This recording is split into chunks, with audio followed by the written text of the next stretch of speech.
You also spent a little time working with Too Cold Scorpio.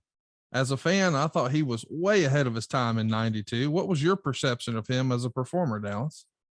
Yeah, I mean, like he was like so far, he was so far ahead of his time, really. Like if he would have came up with these guys today, like just the aerial stuff that he could do, and he was a big guy. He wasn't like 5'9". He's good 6 foot and put together, and he was just a smooth character.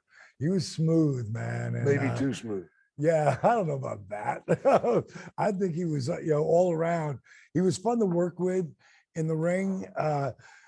Likened him to Canyon in ways that, he could dance with you and make you look better than you were.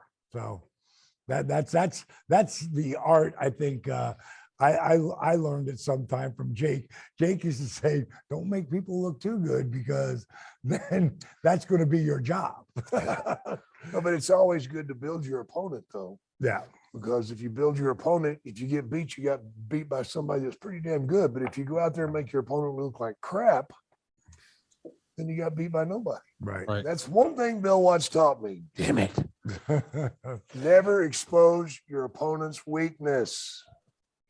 Oh, I thought Too Cold was awesome, man. And again, I like you just said, like really ahead of his time. I would love to see like transfer him like 20 years in the future and see what he would do with some of these kids today.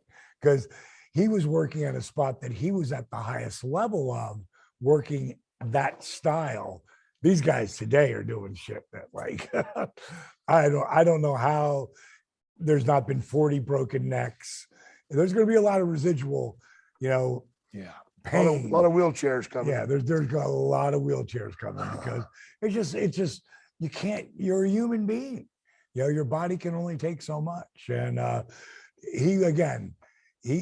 bet you he's feeling pretty decent though. For a guy, because he was a guy who was always stretching out, and I'm sure he found a way to feel the weather some of the beatings he put his body through. He was a big guy too. A lot of the guys doing the acrobatic stuff these days are a little smaller, but he was not a little man. It's kind of like Rob Van Dam. Yeah. RVD, again, another cat way ahead of his time.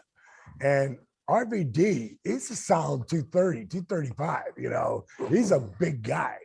And God bless him, he's still out there doing it today. But back then he was he was really put together. And when you got hit by RVD, you got hit by RVD. You also wound up working with a very young Marcus Alexander Bagwell. We'll talk about Buff another time, but there's a couple of chapters there. Oh God. But the